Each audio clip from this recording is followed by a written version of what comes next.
Assalamualaikum warahmatullahi wabarakatuh. Bismillahirrahmanirrahim.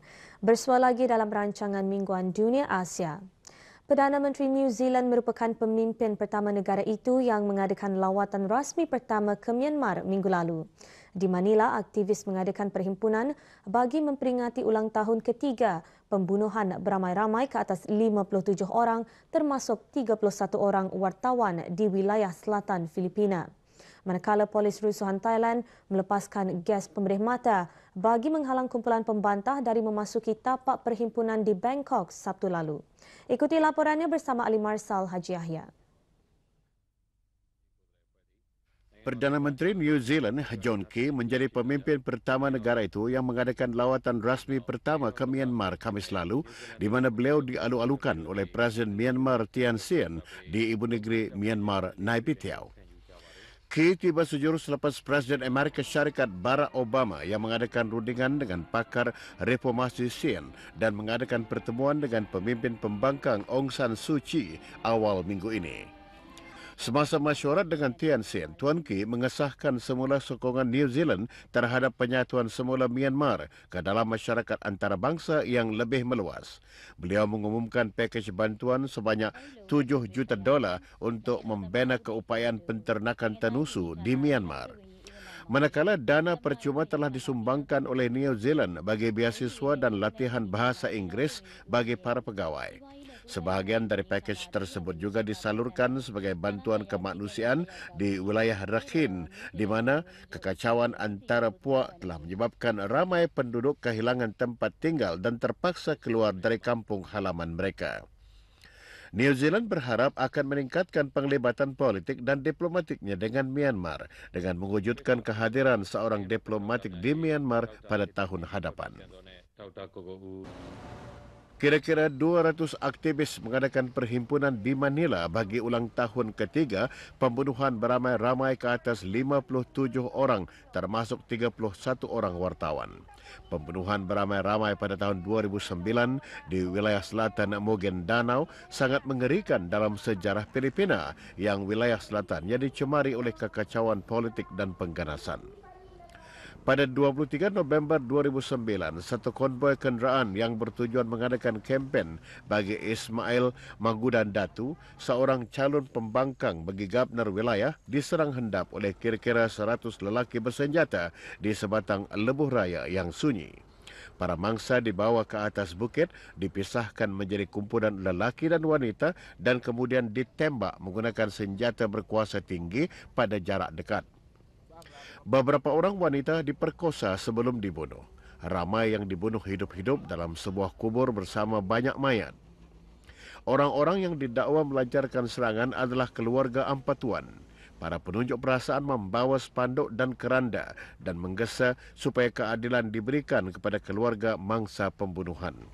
Sehingga Jun lalu, 96 dari 196 orang yang dituduh melakukan pembunuhan beramai-ramai ditangkap termasuk 7 anggota keluarga ampatuan tetapi hanya 64 orang dibuktikan bersalah.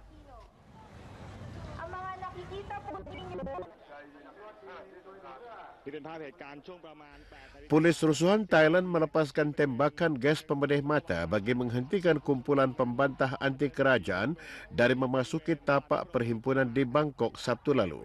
Perhimpunan tersebut dijangka bermula lewat Sabtu lalu, tetapi polis mendirikan sekatan di sekitar lokasi perhimpunan. Beberapa botol gas pemedih mata ditembakkan oleh polis sebelum pukul 9 pagi waktu setempat bagi menghentikan kumpulan pembantah dari memasuki jambatan Makawan di luar bangunan Bangsa-Bangsa Bersatu. Ketua Polis Adul Seng Sing Kau berkata, sekurang-kurangnya 50,000 orang berhimpun dekat Parlimen bagi membantah keputusan kerajaan untuk mengenakan Akta Keselamatan Dalam Negeri ISA di kawasan tapak bantahan akan membenarkan polis mengharamkan perhimpunan diadakan di lokasi-lokasi sensitif kerajaan dan memberikan mereka lebih banyak kuasa untuk menangkap mereka yang mengadakan perhimpunan.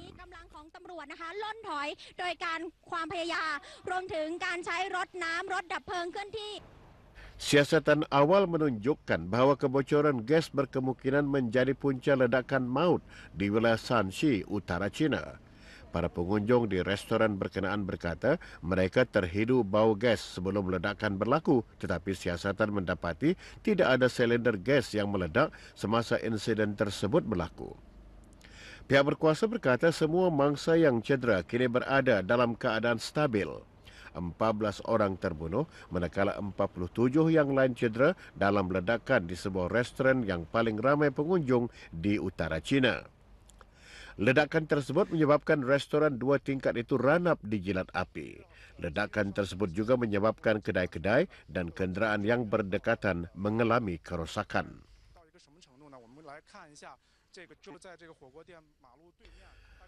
Pameran pembuat kereta China mengadakan pameran otomobil di Guangzhou ketika jenama Jepun mengakui pasaran keretanya menghadapi kesukaran pada tahun ini berikutan bantahan-bantahan anti-Jepun.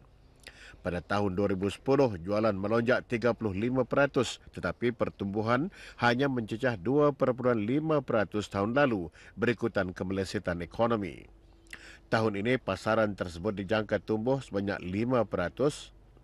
Syarikat Great Wall Motor yang memulakan perniagaannya dengan membuka sebuah bengkel kecil yang menjual truk pickup 20 tahun lalu, kini menjadi pembuat terbesar SUV dan pickup China.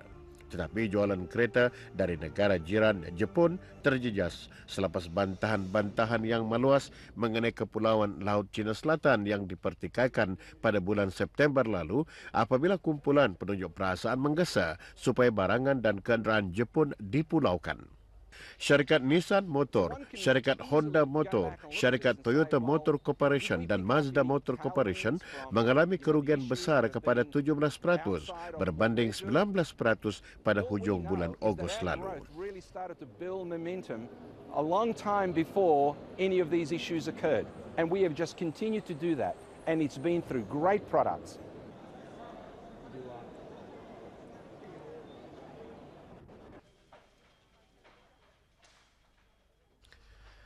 Kebakaran yang berlaku di sebuah kilang pakaian di luar bandar ibu negeri Bangladesh membunuh lebih 100 orang. Jabatan Bomba berkata kebakaran tersebut adalah yang paling buruk dalam sejarah kebakaran kilang di negara itu. Jendela-jendela bangunan tersebut ranap ketika asap tebal keluar dari bahagian-bahagian kilang tersebut. Ahli bomba dan tentera bergilir-gilir mengeluarkan mayat yang rentung untuk disimpan di dalam beca dan dibawa ke rumah mayat. Kebakaran meranapkan bangunan 3 tingkat kilang fashion Tazrin di kawasan perindustrian Ashulia di Dhaka yang kemudian merebak dan memerangkap beratus-ratus pekerja. Saksi berkata para pekerja yang kebanyakannya wanita berlari keluar untuk menyelamatkan diri tetapi tidak dapat keluar setelah melalui pintu masuk yang sempit.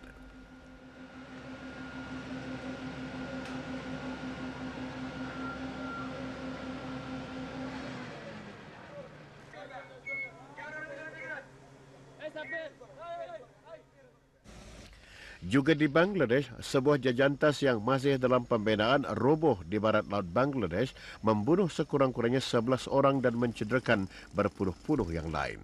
Televisyen Bangladesh menunjukkan gambar-gambar penyelam mengeluarkan mayat seorang lelaki dari sebatang sungai di bandarai kedua terbesar, Chittagong, ketika ramai penduduk setempat yang menyaksikan. Ramai yang dipercayai terperangkap di bawah timbunan runtuhan. Projek pemeliharaan perikanan telah menyumbang kepada penjagaan simpanan ikan di Tasik Tonle Sap, Kamboja bagi membantu para nelayan mendapatkan tangkapan yang lebih banyak. Pengurusan yang tidak teratur, pencemaran dan persaingan dengan nelayan perdagangan besar menyebabkan simpanan ikan di tasik tersebut berkurangan. Tasik tersebut merupakan tasik air tawar yang terbesar di Asia Tenggara. Berhadapan dengan pelbagai spesies ikan, pihak berkuasa mengenakan larangan ketat ke atas penangkapan ikan pada awal tahun 2012, melarang semua tangkapan perdagangan di tasik berkenaan dan hanya membenarkan keluarga-keluarga yang tinggal di tasik tersebut untuk menangkapnya. Meskipun nelayan boleh menjual hasil tangkapan di pasar, mereka tidak boleh beroperasi pada skala besar.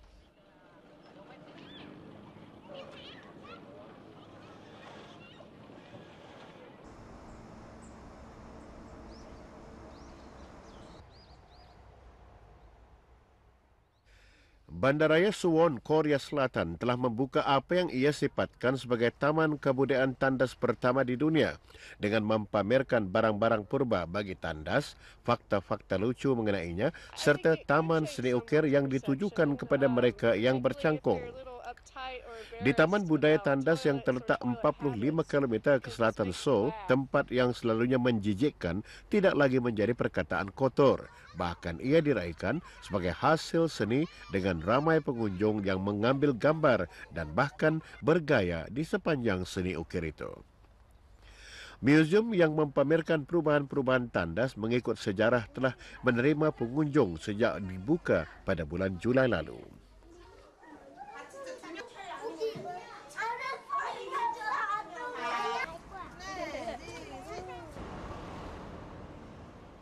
Bagi mereka yang menyambut kedatangan Krismas yang bercahaya pada tahun ini, sebuah kedai perhiasan di Tokyo menjual barang perhiasan emas tulen yang lengkap dengan karakter-karakter dalam Disney ditanda dengan harga $4.2 juta atau 350 juta yen. Perhiasan tersebut dibuat oleh Ginza Tanaka, sebuah kedai perhiasan yang pakar dalam aksesori emas. Kedai tersebut bergabung dengan Walt Disney Jepun bagi memperingati ulang tahun ke-110 Walt Disney. Hiasan yang dipanggil Disney Gold Christmas Tree dibuat dari 40 kg emas tulen yang berukuran kira-kira 2,4 meter tinggi dan 1,2 meter lebar. Ia merupakan Walt Disney Jepun tunggal paling mahal yang dipasarkan. Karakter mo kawaii shi.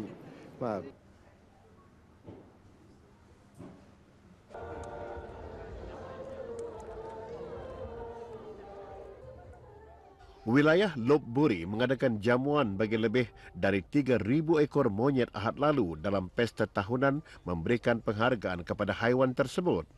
Pesta tersebut diadakan bagi kali ke-24 yang disediakan oleh Yongyut Kit Watanasun, seorang pemilik hotel yang berjaya. Lebih dari 4 tan buah dan pembasuh mulut disiapkan dengan hiasan bendera negara-negara anggota ASEAN. Acara tersebut menarik perhatian pelancong dari dalam dan luar negeri. Lopburi terletak kira-kira 150 km dari utara Bangkok dan merupakan salah sebuah bandaraya tertua Khmer sebelum Kesultanan Siam didirikan.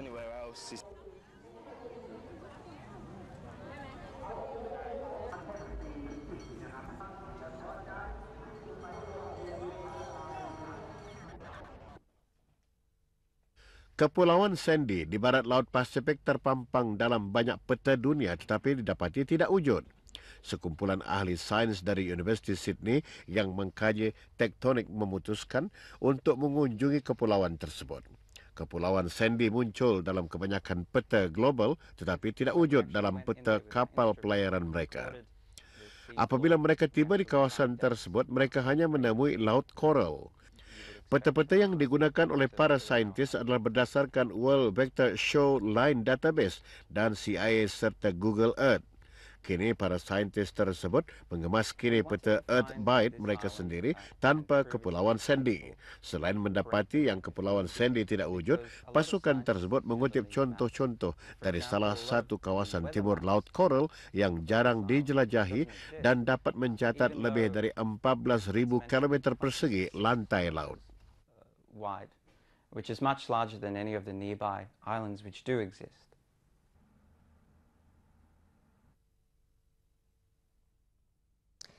Pemimpin dari 10 negara ASEAN menandatangani deklarasi pertama kali blok serantau mengenai hak asasi manusia dengan pindaan pada saat akhir yang disifatkan gagal untuk meredakan kebimbangan bahawa isi kandungan dokumen bertentangan dengan pelindungan kebebasan awam di Kemboja.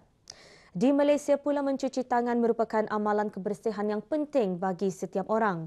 Justru bagi menunjukkan kepentingannya terhadap faktor kebersihan, maka pada 15 Oktober setiap tahun telah diadakan sambutan Hari Membasuh Tangan Sedunia. Ia telah diisytiharkan oleh Pertubuhan Bangsa-Bangsa Bersatu bersempena dengan Tahun Sanitasi Antarabangsa 2008. Di Singapura, inisiatif sedang dijalankan untuk menubuhkan kereta perpustakaan bergerak untuk menyediakan pekerjaan bagi pekerja-pekerja yang matang.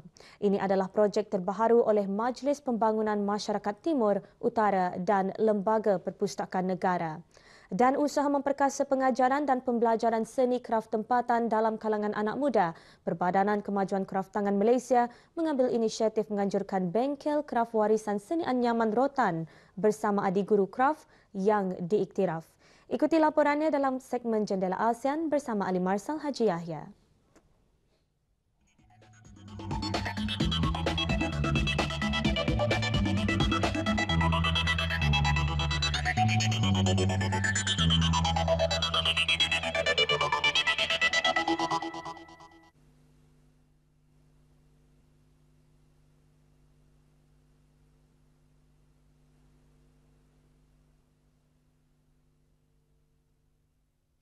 Perdana Menteri Hun Sen sebagai pengurusi ASEAN pada tahun ini menganjurkan penandatanganan Deklarasi Hak Asasi Manusia ASEAN semasa satu majlis di pejabat beliau Peace Palace di Phnom Penh. Terdahulu, draft perisytiharan itu menerima kritikan dari Kumpulan Hak Asasi Manusia dan PBB yang memberi amaran bahawa perjanjian itu boleh memberi negara serantau fasal keluar daripada perjanjian hak asasi manusia antarabangsa yang lebih kukuh yang sudah mereka tandatangani. Bercakap dengan pemberita selepas menandatangani perisytiharan itu, Setiausaha Agung ASEAN Soren Petsuan berkata para pemimpin telah maklum terhadap aduan tersebut dan para menteri luar serantau bersetuju untuk meminda teks tersebut. The ASEAN way.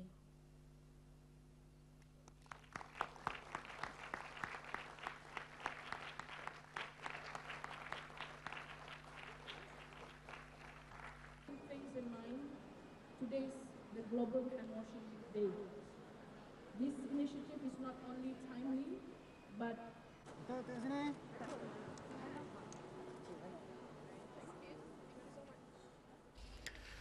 amalan mencuci tangan dengan betul mampu menjadi kayu pengukur kepada tahap kebersihan dan kesihatan individu maupun sesebuah keluarga di Malaysia.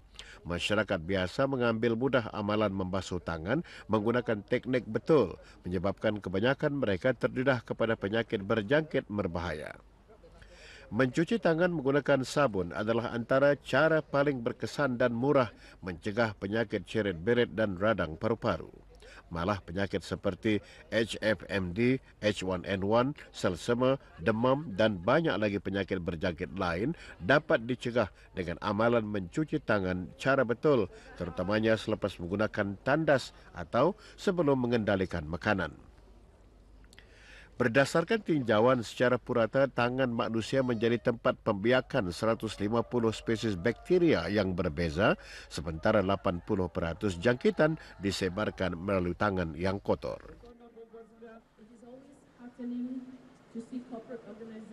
Pengurusi dan pengarah urusan di luar Malaysia, Cik Kelvin Tan, CEO Perhubungan. 59-year-old William Koo is one resident in the Northeast District who has gone for the librarians to be briefings. He now mans one of these mobile carts which holds some 100 adult and children's books in the 4 official languages. William Koo berumur 59 tahun adalah salah seorang penduduk bermastautin di daerah timur utara Singapura yang menghadiri taklimat untuk menjadi pustakawan. Beliau kini mengendalikan salah sebuah kereta perpustakaan bergerak yang mempunyai kira-kira 100 buah buku untuk orang dewasa dan kanak-kanak dalam 4 bahasa rasmi. Tugas kereta perpustakaan bergerak adalah untuk memberi peluang kepada pencari kerja warga emas di daerah utara timur berkhidmat sebagai pembantu perpustakaan selama 6 bulan. Di samping itu, Majlis Pembangunan Masyarakat akan membantu mereka dalam mencari pekerjaan tetap. Inisiatif ini telah diperkenalkan di beberapa kawasan lain di Singapura. What I hope to do is that to further on to computerize the process so that the job seekers can also learn some computer skills. Accessible to residents, especially when parents are waiting for children to finish classes at the community club. The initiative has been introduced at the same. Sudah besar, kambing bisa dilepaskan dan makan rumput-rumput di sekelilingnya, Pak. Ini sudah dilakukan tempat saya, Pak. Bengkel selama 2 hari menarik lebih 40 tenaga pengajar seni dari beberapa sekolah menengah sekitar Kuala Lumpur yang berminat meningkatkan kemahiran seni anyaman rotan secara praktikal dengan bimbingan adik guru kerap anyaman rotan Ishak Kasim. Ishak, 53 tahun, mempunyai pengalaman lebih 20 tahun dalam seni kerap tangan berkata hanya segelintir generasi muda yang tahu mengenai seni anyaman rotan. Kebanyakan generasi muda tidak tahu akan jenis-jenis kerap tangan di Malaysia dan aktiviti sebegini akan dapat memelihara seni kerap tangan tempatan agar ia kekal menjadi lambang budaya negara. Dengan pendedahan sebegini, beliau mengharapkan pembuatan kerap tangan anyaman rotan bukan sahaja akan menjadi suatu aktiviti di masa lapang tetapi sebagai satu kerjaya yang mampu meningkatkan ekonomi negara. Hasil seni kerap kayu, logam dan tekstil tempatan Malaysia semakin mendapat permintaan daripada orang ramai, terutamanya pelancong dari dalam dan luar negara.